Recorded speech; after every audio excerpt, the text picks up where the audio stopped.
Oi, gente, tudo bem com vocês? Eu tô muito bem. Tô com um pouquinho de sono, não é mesmo? Mas estamos firmes. Não posso dormir, porque se eu dormir, eu acho que vou dormir até amanhã, eu vou perder a hora. E eu tenho que sair daqui pra atender minha paciente lá na Unip. Enfim, eu queria partilhar com vocês hoje meu estudo bíblico, que vai estar lá em Eclesiástico 34, do 18 ao 22. E eu queria falar que Deus falou muito comigo. Foi um estudo bíblico parece que para me revigorar, sabe? E para me dar forças assim, e para abrir a minha cabeça e ampliar a minha visão, sabe? Na verdade, Deus já vem falando um pouco de liderança comigo há algum tempo, mas esse estudo bíblico foi bem forte, né? E ele já tinha falado várias coisas que ele amarrou nesse estudo bíblico, né? E aí eu queria partilhar com vocês, depois vocês podem partilhar o que caiu no coração, né, nos comentários, que foi destaque para vocês. Eu queria começar falando sobre as ofertas, né? O versículo começa assim: as ofertas dos infiéis não são agradáveis a Deus. E aí tem outra parte que fala assim: como quem imola o filho na presença do próprio pai, assim é aquele que oferece sacrifícios com bens aos pobres, né? E aí o que Deus falava muito comigo é que a oferta de amor, assim, quando a gente vive uma vida cristã, a oferta de amor válida é aquela que é feita com o coração, sabe? Aquela que a gente faz com nossa entrega, que a gente dá o que a gente tem. E me lembrava muito da viúva, né? Que, tipo, ela foi no momento de oferta e entregou tudo que ela tinha. Tudo que ela tinha eram moedinhas, mas ela entregou com todo o coração. E tem até um versinho no Facebook, minhas referências, né? Que fala assim que ele te deu 20, eu te dei 10, mas ele tinha 500 e o que eu tinha era 10. Então é muito isso que Deus ele precisa de nós, né? Ele precisa da Ana Beatriz. Que a Ana Beatriz dê tudo pra ele, não dê só, tipo, 10%, né? Muita gente fala do dízimo, né? Nossa, eu vou dar 10% da minha renda pra igreja, né? Eu vou fazer eu vou fazer essa caridade pra igreja. É tão difícil dar 10%, né? E assim, se você for ver, e entenda o que eu tô falando, não tô falando, tipo assim, doar dinheiro, não é apenas de dinheiro, mas não tô falando de uma entrega para a igreja instituição social, né? Mas tô falando da igreja como corpo de Cristo, né? Do dízimo. E se você for ver, tipo, você não deveria dar 10%, você deveria dar a sua vida, né? Então, muita gente, inclusive eu tenho muito essa questão assim, né? É, mas assim, a gente precisa estar em doação, não só de dinheiro, mas da nossa vida, pelo reino de Deus, pelas coisas que Deus precisa que a gente faça, que Deus precisa de mestre, né, da mão de obra. E aí ele falava comigo que não importava o quanto que eu fizesse as coisas, o quanto que eu dava pra ele, era foda-se, desculpa a palavra assim, palavrão, mas foi bem assim, Deus é bem concreto comigo, ele fala bem rasgado comigo, mas tipo assim, não valia de nada as coisas que eu oferecia para ele, as muitas coisas que eu dava para ele, se eu não dava o meu coração para ele, né? Tem uma frase também que fala que Deus não quer o nosso trabalho, ele quer o nosso sim, o nosso coração, né? E isso é muito complexo, né? Porque vai falar também. Eu tava lendo um livro sobre sonhos, até eu acho que vou partilhar com vocês, que é um livro muito legal. E falava assim, o quanto Deus ele precisa que a gente entenda a nossa posição de filhos e que o nosso valor não muda apesar da gente ter coisas ou deixar de ter coisas, né?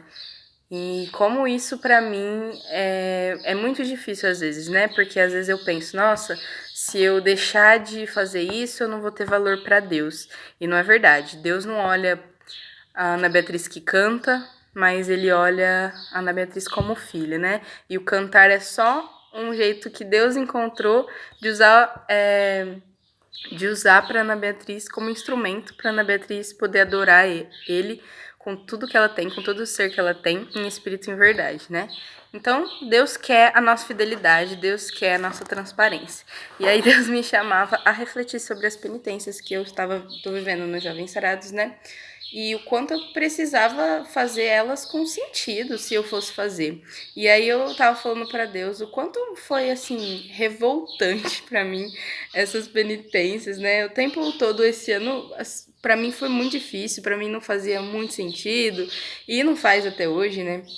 Em vários aspectos, mas Deus pede pra viver, então eu vivo, né? Mas assim, e o que ele tem me falado ultimamente é porque eu realmente não tava dando conta de fazer as penitências, não tava dando conta e eu me sentia culpada e me sentia mal por não conseguir corresponder.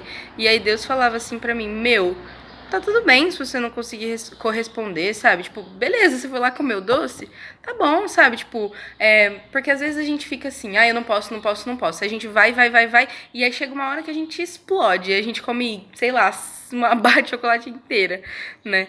E não precisa ser assim. E o que Deus, a do doce é a mais difícil pra mim. Eu não sei se vocês conhecem, depois vocês pesquisam sobre os Jovens Sarados, a realidade que a gente tá vivendo das penitências desse ano, né?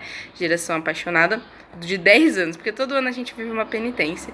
E como esse ano fez 10 anos, a gente tá vivendo todas as penitências dos 10 anos, né? Uma maravilhosa ideia, Padre Edmilson, viu? Obrigada. E aí, a do doce pra mim pega muito, porque eu sou a louca do doce, tenho treta com comida, né? E eu sou mulher, mano. TPM pra mim é um inferno. Tipo, o que come na TPM, entendeu? Eu fico comendo, sei lá, nada. E eu não gosto de fruta, não gosto de nada natureba, né? Então, assim, é muito difícil. E o que Deus tem feito através disso é me falar isso, assim, pra vida, não só nas penitências, né? Olha o sentido aí da penitência. Tô respondendo pra mim mesmo.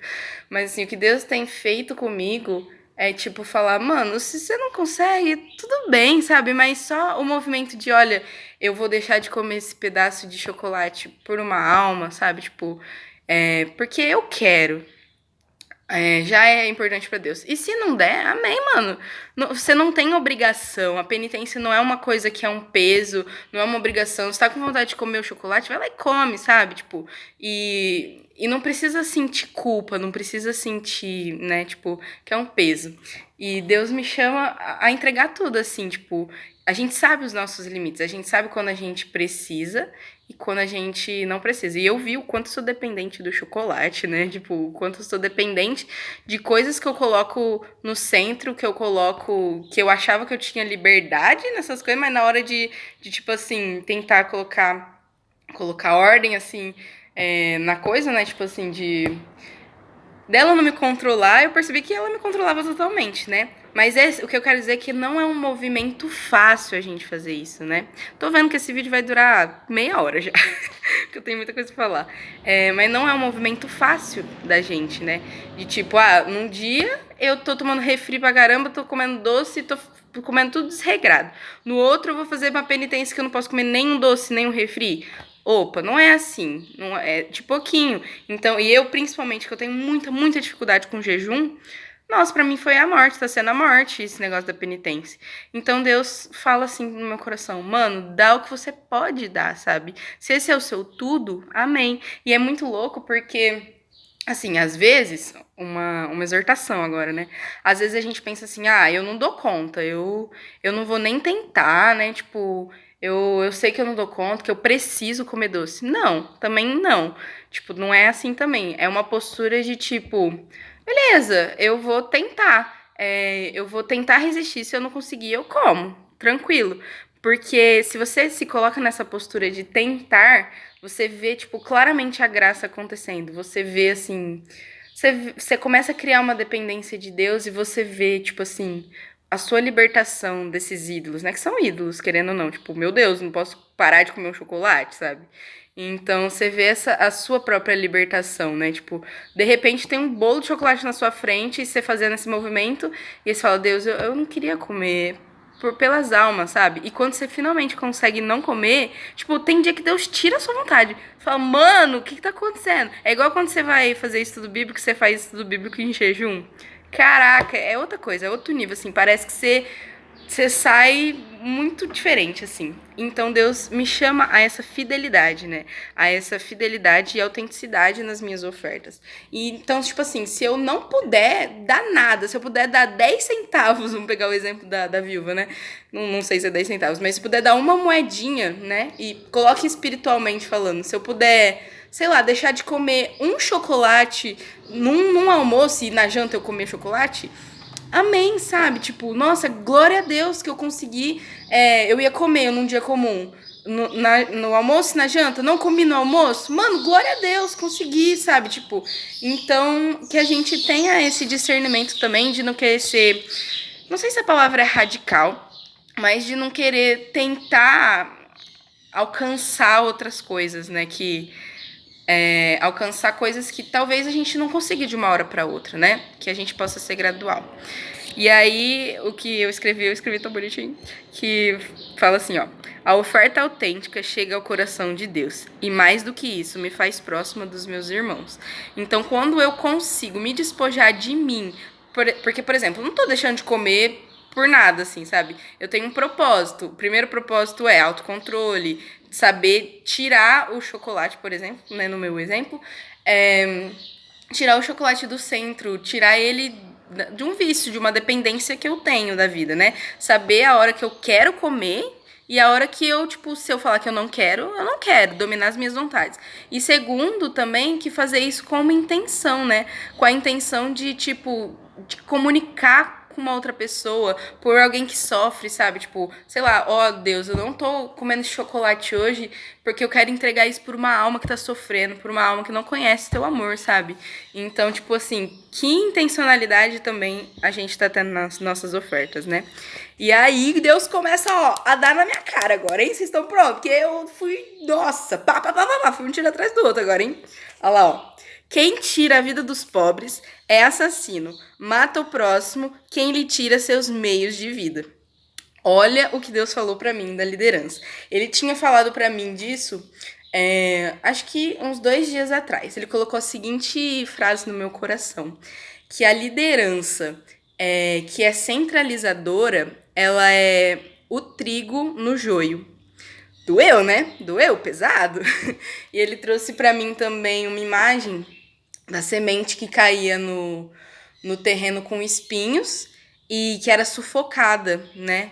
E o discernimento que Deus me dava era que lideranças centralizadoras, elas são esses espinhos para as sementes que precisam brotar. Então Deus estava me exortando, estava falando assim, mano, para de ser uma liderança centralizadora. Você precisa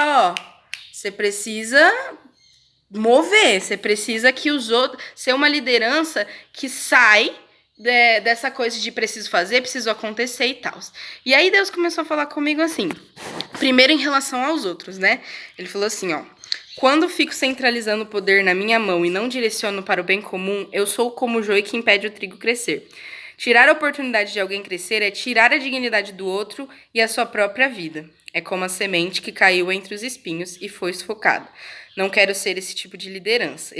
Aí ele falou assim, que eu preciso parar de ser esse tipo de liderança e foi me falando assim, pra eu ficar atenta, né? Tipo, vigiar pra eu não ser esse tipo de liderança, num sentido de que eu precisava que as outras pessoas, elas crescessem. Eu precisava ser impulso pro outro crescer. Não ficar eu lá no bem bom e, sei lá, tipo, alimentando o meu ego, alimentando muito, sei lá, tipo, alimentando o meu lugar como líder e esquecendo de ver o bem comum, o que acontece muito na nossa política hoje, né? Vamos combinar. Porque a galera entra lá sem um propósito de bem comum, sem um propósito de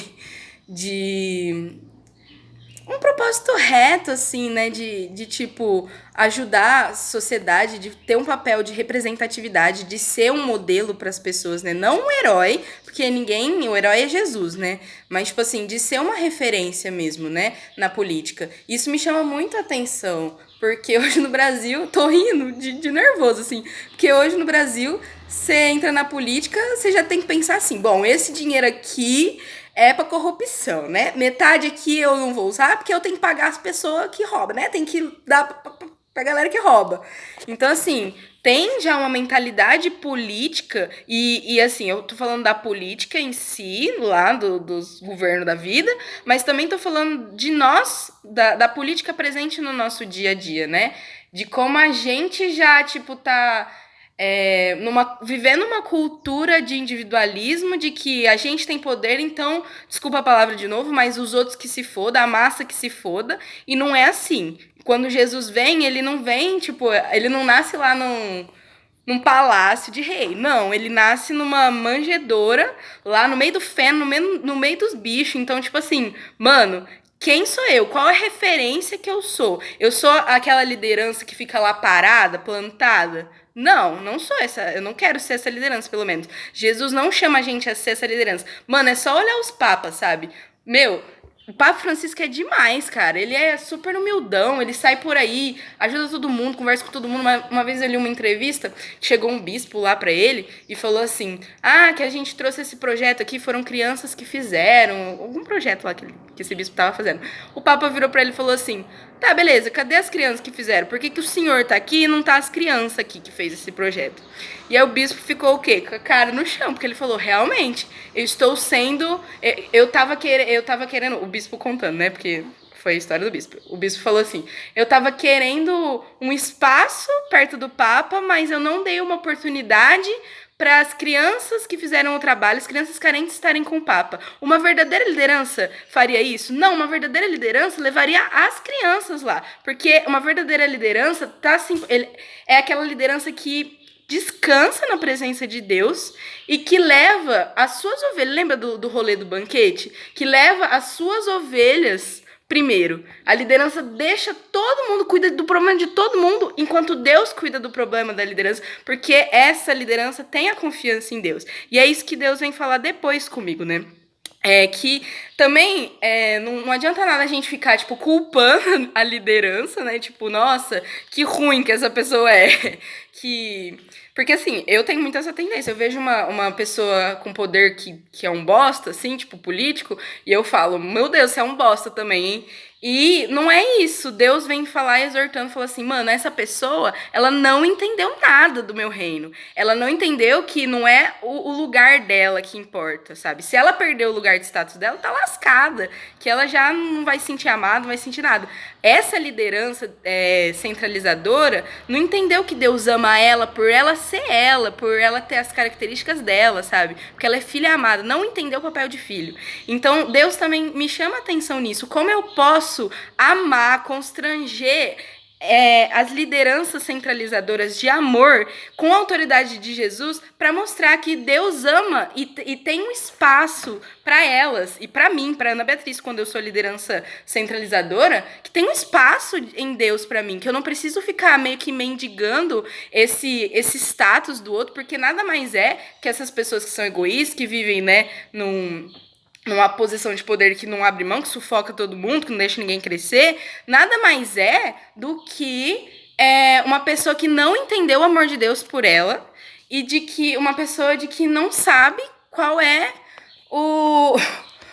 qual foi a mensagem que Jesus trouxe, né? Porque assim, Jesus morreu na cruz, mano. Todo mundo olhava Jesus morrendo e zombava da cara dele e falava assim, não é mesmo o rei dos judeus? Olha só, escreve aí o rei dos judeus, tirando sarro de Jesus. Tô falando alto, tô revoltado, porque eu me revolto com esses negócios, né? Vocês sabem como é que eu sou.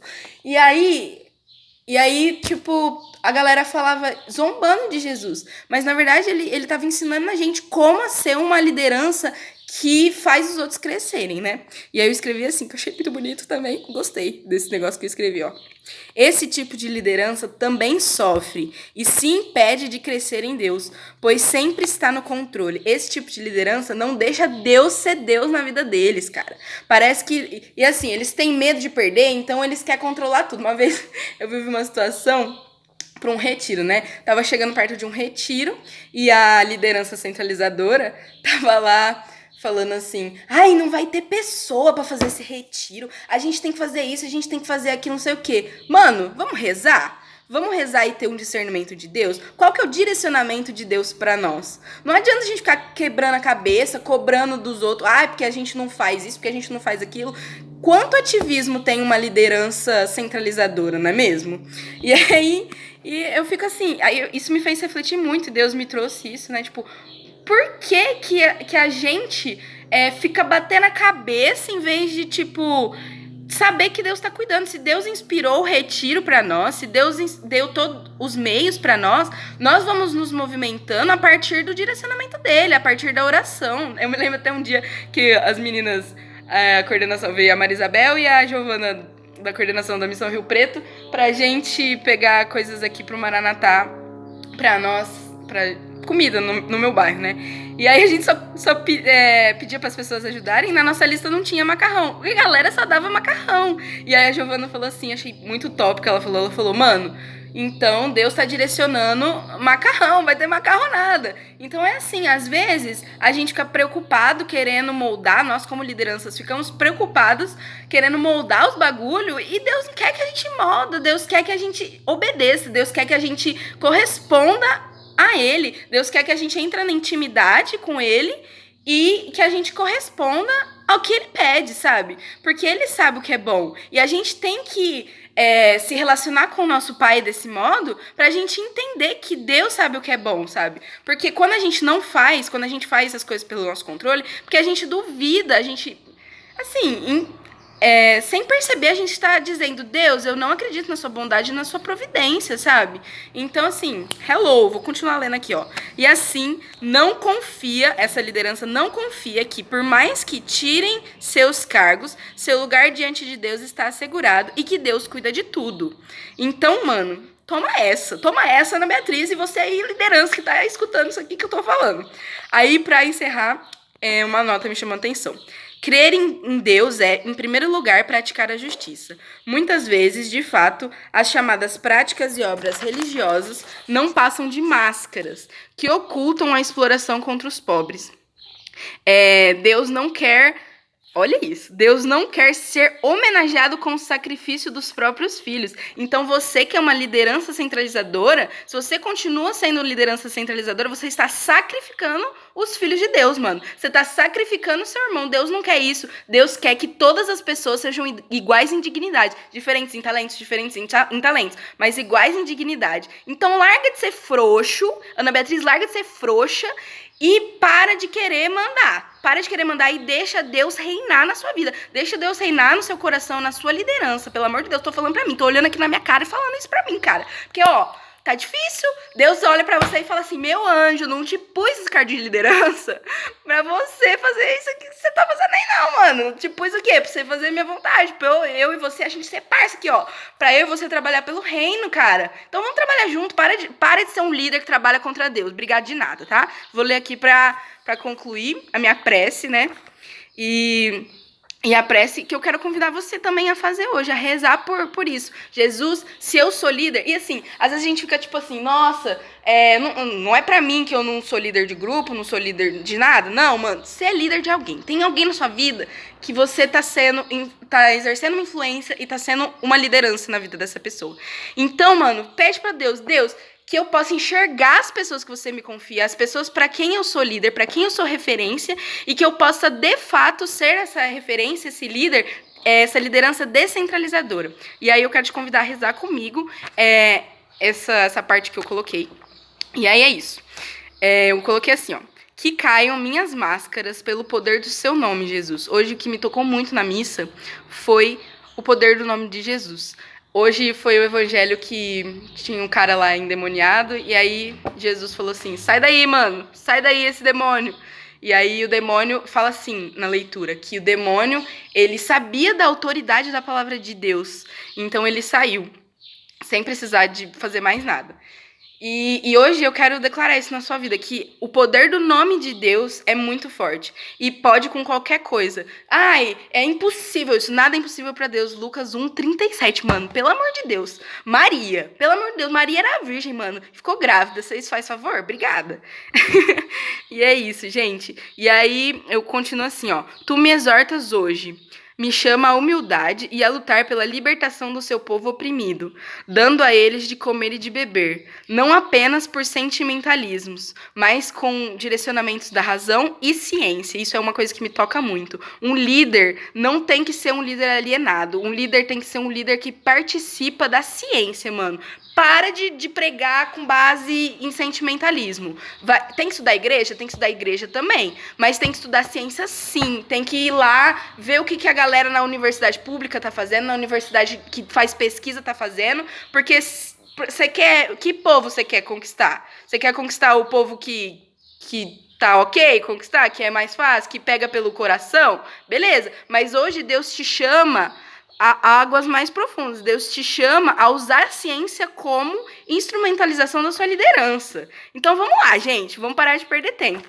E aí eu concluo assim falando, e Senhor, então me ajuda através do seu nome a ser uma liderança menos centralizadora. Amém. Então que isso caia no seu coração, espero que caia mesmo. Eu não acredito que eu falei 25 minutos, mas é isso. E que Nossa Senhora abençoe. Nossa Senhora não abençoa, Ana Beatriz. Que Nossa Senhora interceda pela vida de vocês e por esse tempo que você, se você é uma liderança, que você precisa viver de descentralizar a sua liderança. Muito obrigada. Beijos. Que Deus abençoe o seu dia. Que muitas coisas boas aconteçam e que essa palavra toque o seu coração como tocou o meu. Falou!